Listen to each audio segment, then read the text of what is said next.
Look at this. Mike's Daily Podcast. It's episode 2566. Mike's Daily Podcast. 2566. It's Mike Matthews, and it's really the way the water's coming out of the sky. It's making me fly and kind of messing up my rhymes. But that's all I got for today. It's like snowing here. It's Mike's Daily Podcast. It just doesn't snow here, so this is weird, but that's what we got in California. Mike's the strangest Daily winter Podcast I've ever experienced in California. Winter will be over next month, but this is it's crazy. Not quite March yet, just about at the end of February, but listen. Rain coming down, snow everywhere. I don't know if you've seen this on YouTube. I don't know if you go on YouTube. If you don't go on YouTube, you're a smart person. And I applaud you. But perhaps you have, and you've seen some of I was watching KTLA. I remember I used to watch them early in the morning. They always seem to have these awesome teams. And then KTLA is the station that brings the Rose Parade every year. Pretty much, I know other stations will do the Rose Parade, but I think they're seen nationally. They're really good at it. So they were talking all about this crazy weather and this RV park over there where 126 meets Highway 5, and there is a RV park and this river. Do we call that the Santa Clara River? I forget. But it's the one that goes all the way down through Fillmore, Santa Paula, and out into the ocean down through maybe it's the Ventura River, I forget. I used to live in Ventura County for decades. But the creek... And here's today's podcast picture. Turned into a raging river, and a huge Winnebago just fell... Do they still make Winnebagos? An RV, whatever they're called, fell right into the river and washed away. Crazy! Seeing this. Here we are at Cafe Anyway, somewhere in Podcaster Valley, the last place on earth. Here is a wonderful podcast picture to see at mikesdailypodcast.com of a beautiful sunset. This was last week on Thursday in Fremont. The late great Basil the Boxer and I used to enjoy seeing many a great sunset and all kinds of cool things all around the Bay Area. We never got down to Southern California, but the Bay Area. We did get up to Shasta twice with Basil. We went. So if you're a dog owner, you go everywhere. But now I'm seeing people traveling with cats. And cats, they pretty much don't go and investigate like dogs do. The ones that I've seen.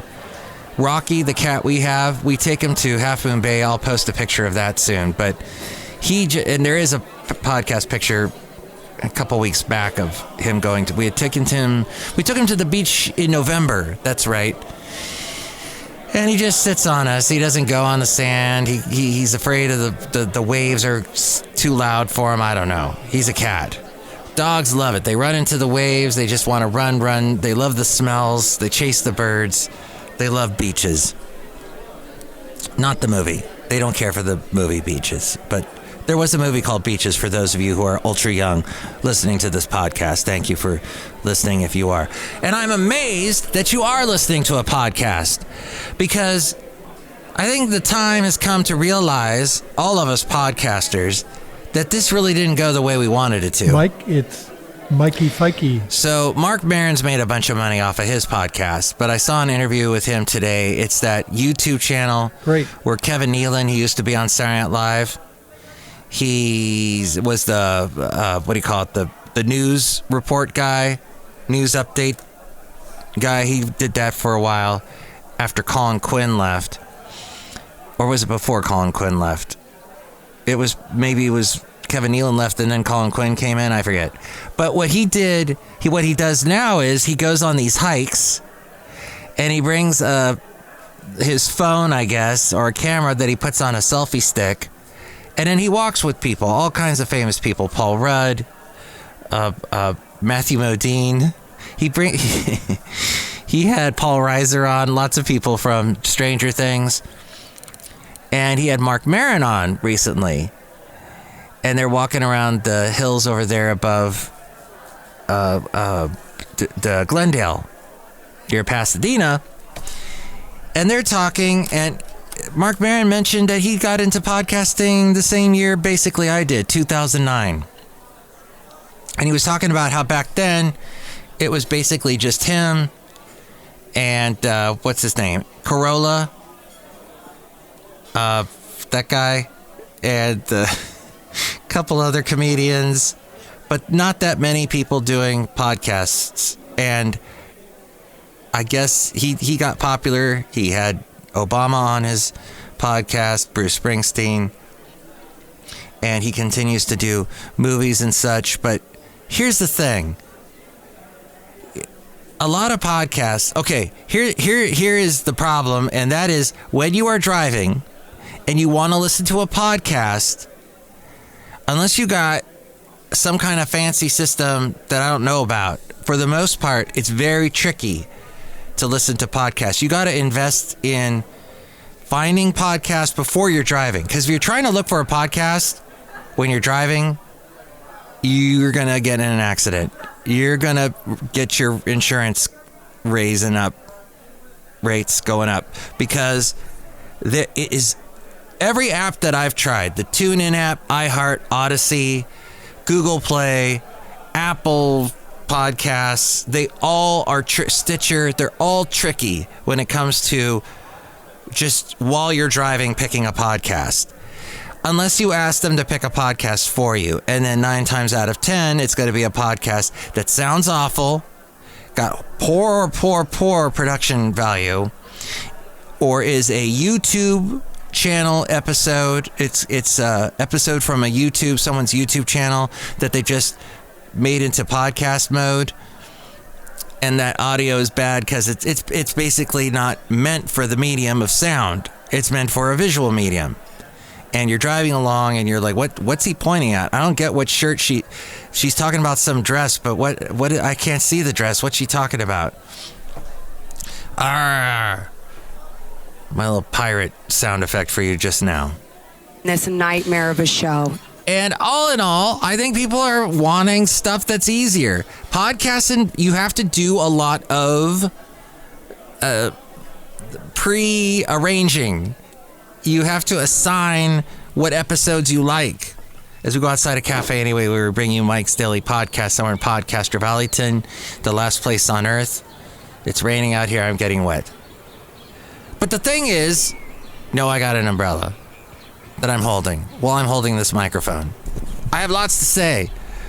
The thing is, people are not listening to podcasts the way that people thought maybe in 2009 or 2010 when Mark Maron was getting popular and Joe Rogan and everybody. Well, Joe Rogan got popular more recently. I think back then it was, what's his name? The Nerdist and all those folk. But if somebody goes, I want to try listening to podcasts. Let's see, I'm in my car. Hey, Alexa, play a podcast. It'll play something that 9 times out of 10 just reeks. Though, I don't know. This format isn't going to go away anytime soon, this medium. So, at some point, people will... Oh, yeah. What about Serial? Yeah. I don't know. Some people really get... People love those murder podcasts. They do really well. They're always at the top of the list when it comes to podcasts with the most listens.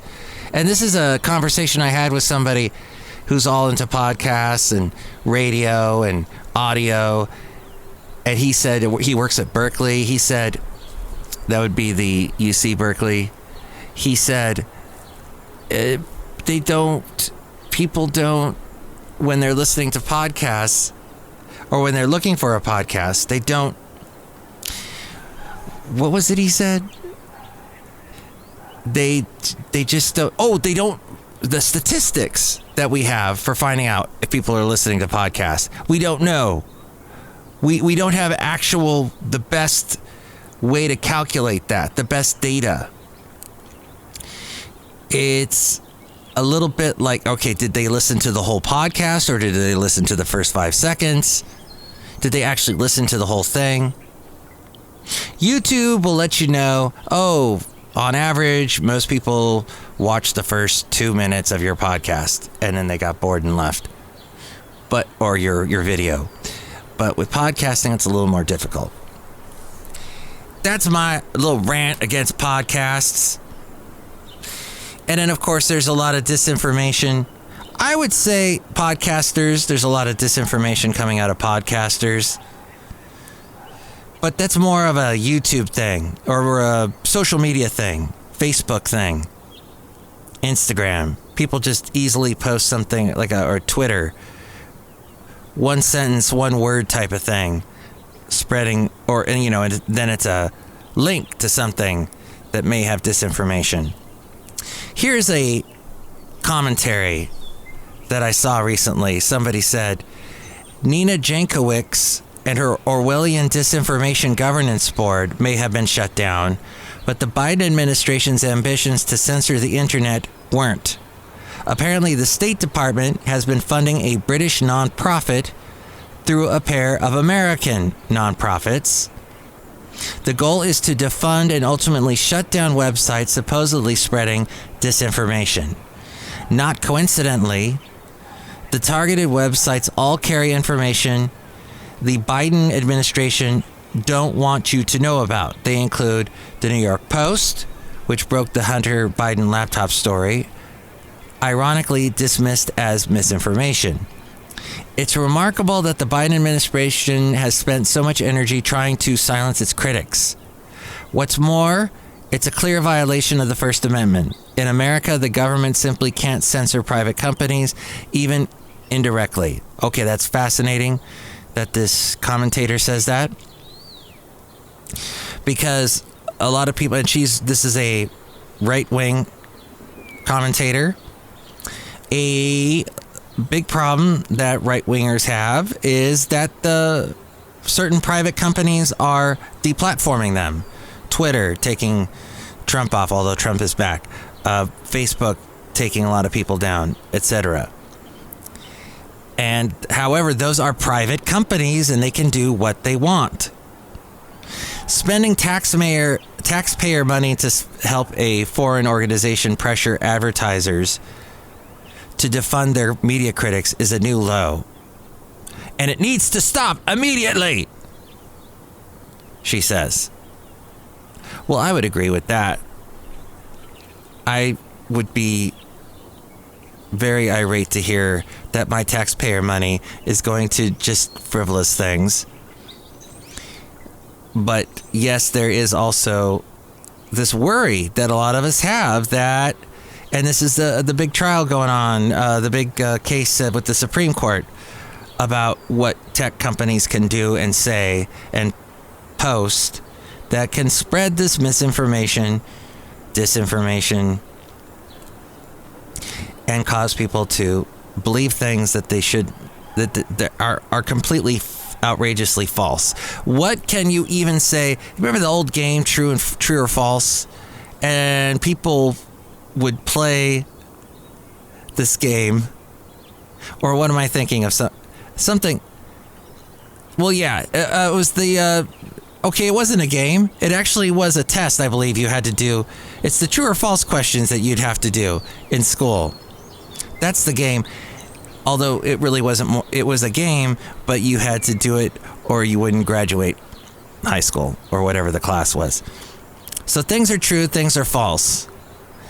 And in this world of the information, people push stuff out there that something is definitely false. They start to make it look like it's more true, and then everything gets a little more gray. What do you think about all this? You can call me at 510-228-4640, 510-228-4640, trying to be as eloquent as I can. You can see I'm not a shining star of eloquence at the moment, so you feel free to chime in and call that number and let me know what you think. Here's another bit of interesting information. Boy, I can't even say interesting information. I wanted to say interesting and just smash words together. My brain is moving too fast for my mouth. Well, job openings and labor turnover in California. What's going on here? California had over 1 million job openings in December last year. But it was about, we had about 20,000 more job openings than the month previous in November. That's a little bit better. That's fine. We'll take it. The job openings, the rate was 6.6% in December. The national rate was 6.7. Nationally, point something of a percent better. In December, California had 550,000 hires and 589,000 people leaving jobs. Really? Among the December separations in California, we call them separations because it includes people quitting, people being laid off, and those two things. So apparently 381,000 people quit in the month of December, and 174,000 were laid off. Bye-bye, see you later. And you know, it's tough to get laid off in California. We got all these laws and rules.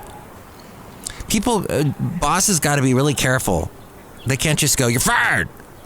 They can't go all Trump and go, "Fired, you're fired." The man with the most catchphrases in the history of the world. Well, so people are let go in California, but there's got to be a big paper trail involved. It can't just be a random thing. Or the law can get involved, lawyers, it can get escalated. The ratio of unemployed persons per job opening in California was 0.6 in December compared to 0.5 nationally. That was from the Bureau of Labor Statistics that just came out. And one more interesting thing. Emily Kors. She is the foreperson of the special grand jury in Fulton County. That was the one involved with Trump. And the grand jury on Trump. Let's see. Emily Kors went on media tour. She went on a media tour of sorts, according to MSNBC, with interviews to NBC News, the New York Times, the Atlanta Journal-Constitution, and other news outlets. And she's apparently enjoying her moment in the spotlight. She revealed the names of witnesses who testified on the grand jury. Ooh, not good. She told the media that some witnesses were immunized. She confirmed that the jurors had listened to a recording of former President Donald Trump's phone call with Georgia Secretary of State Brad Raffensperger and had discussed the slate of alternate electors. When she was asked whether Trump was one of them, she replied, "You're not going to be shocked. It's not rocket science." The lawyer Steve Martin said, not the comedian, she should not have offered, and the media folks that asked her should not have asked her the way they did. It's easy to see in 5 seconds that she can be pulled in any direction. The questioners knew, and they all went for a scoop. Not a good day in America press or jurisprudence. Saturday Night Live poked fun at her last night. According to Fox News, attorney Andrew McCarthy said Emily Kors, the forewoman of a special grand jury as part of the Georgia criminal probe into former President Trump, may have dealt a terrible blow to prosecutors with her unusual tour.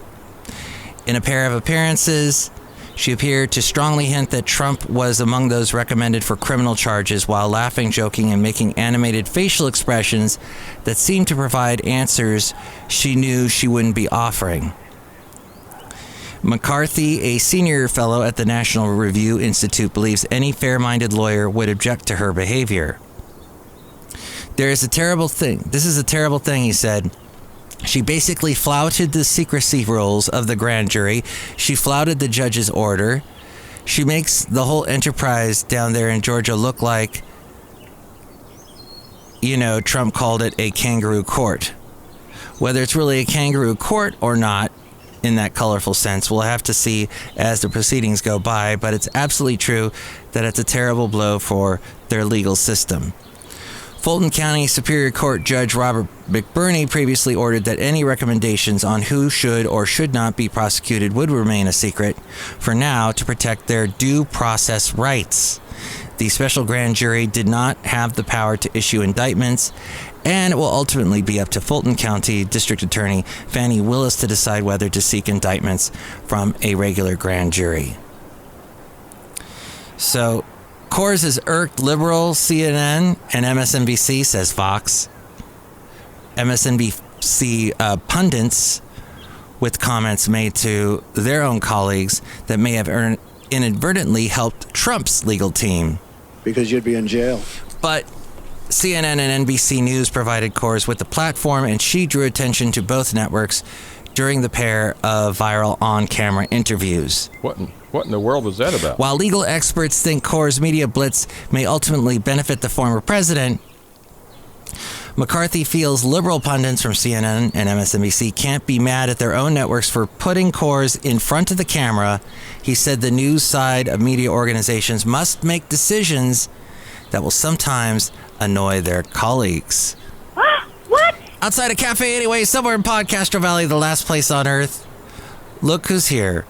Hello, Michael Matthew. It's Madame Rootabega, and I love to be on court trials. Ooh! Yikes. Don't say that too loud, because then you'll be on one every 5 seconds. People need jurors like big time, all the time, it seems, especially in the Bay Area. Do you like all the rain that's coming down and the snow and everything? Yes. Do you like the fact that it's almost spring and we're still getting rain and snow? Yes. Are you a big fan of peppermint hot chocolate? No. It's not for everybody. Especially if back in college you may have had too much of that peppermint schnapps. But that's a thing that happens in college. An avid foe of subversive disinformation, Quinn Hillier of the Washington Examiner said, I guess now I should be bashing myself. An economically powerful media filtering group has flagged one of my columns as disinformation. This puts me somewhat in the position of the right-wing protester, although I'm far from right-wing.